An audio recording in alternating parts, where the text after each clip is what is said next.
Mereka lupa bahwa Allah adalah pemilik segala ilmu, dan jika Dia berkehendak, maka ilmu bisa ditanamkan langsung ke dalam hati siapapun yang Dia pilih, tanpa perantara seorang pun. Guru zahir memang penting, tapi bukan satu-satunya pintu untuk memahami kebenaran.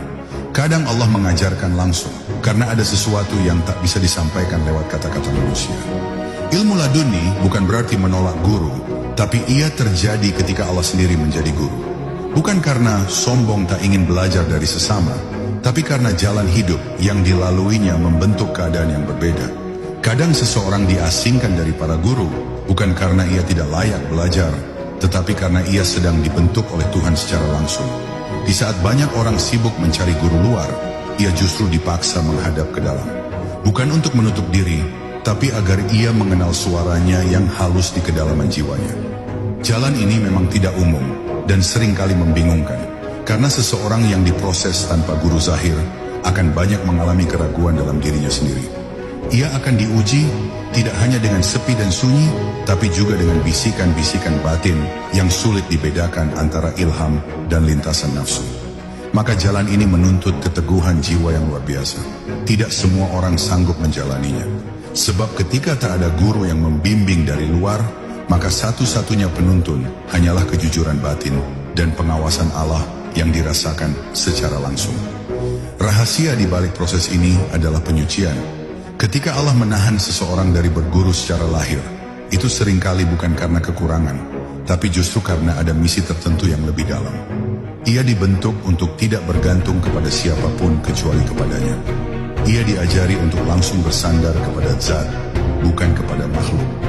Dan di saat hatinya mulai terbiasa hidup dalam keheningan, ia mulai mendengar bisikan yang tidak berasal dari pikirannya sendiri.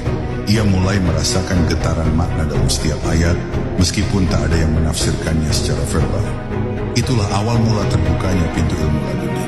Namun jangan keliru memahami ini sebagai jalan pintas, karena tidak berguru secara zahir bukan berarti bebas dari adab.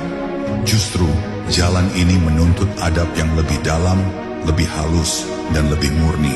Mereka yang mendapat ilmu langsung dari Allah akan diuji dengan beban yang berat, karena tak ada tempat untuk menyalahkan siapapun ketika mereka keliru. Tak ada tangan yang menggandeng mereka saat tersesat.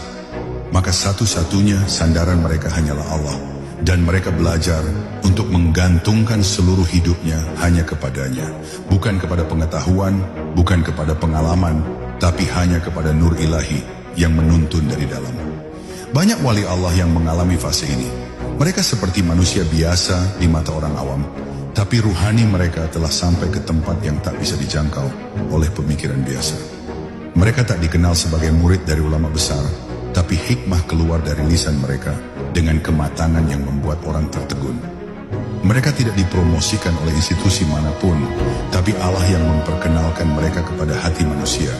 Dan dari situ kita belajar satu hal penting, bahwa ilmu hakikat bukan soal silsilah belajar, tapi soal siapa yang mengajarkan dan siapa yang membuka hati kita. Guru zahir tetap memiliki tempat yang mulia, tapi kita harus mengakui bahwa Allah tidak terbatas oleh jalur-jalur manusia, dengan alasan yang hanya Dia yang tahu. Maka jangan cepat menilai seseorang dari tampilan lahirnya atau dari latar belakang belajarnya. Karena bisa jadi orang yang diam dalam sepi itu justru sedang belajar di madrasah langit. Dan jika Allah telah membuka tabirnya, maka segala yang terucap dari lisannya akan membawa cahaya, cahaya yang bukan dari dunia ini, tapi dari kedekatan dengannya. Ada satu momen dalam hidup para pencari yang tak bisa dijelaskan dengan kata.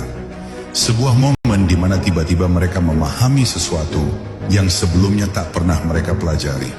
Bukan karena mendengar penjelasan, bukan karena membaca penafsiran, tapi karena ada sesuatu yang seolah diucapkan langsung ke dalam hati mereka. Rasanya seperti cahaya yang turun, bukan dari langit yang terlihat, tapi dari langit batin. Ia menyinari ruang-ruang gelap dalam jiwa, membangkitkan pemahaman yang sebelumnya tertutup rapat. Inilah yang disebut oleh para sufi sebagai saat di mana cahaya mengajar tanpa suara. Dalam ilmu laduni, pengajaran tidak berlangsung lewat dialog, tapi lewat rasa. Ia tidak berlangsung di ruang kelas, tapi dalam keheningan hati. Orang yang sedang dalam proses ini tiba-tiba paham bukan karena berpikir keras, tetapi karena hati mereka disentuh oleh sesuatu yang lebih tinggi dari akal. Bahkan seringkali mereka sendiri terkejut dengan apa yang mereka pahami. Seakan-akan ada makna yang dibisikkan secara lembut dari dimensi yang lain. Dan ketika itu terjadi, yang muncul bukan keangkuhan, tapi rasa tunduk yang sangat dalam. Cahaya itu datang hanya kepada hati yang siap.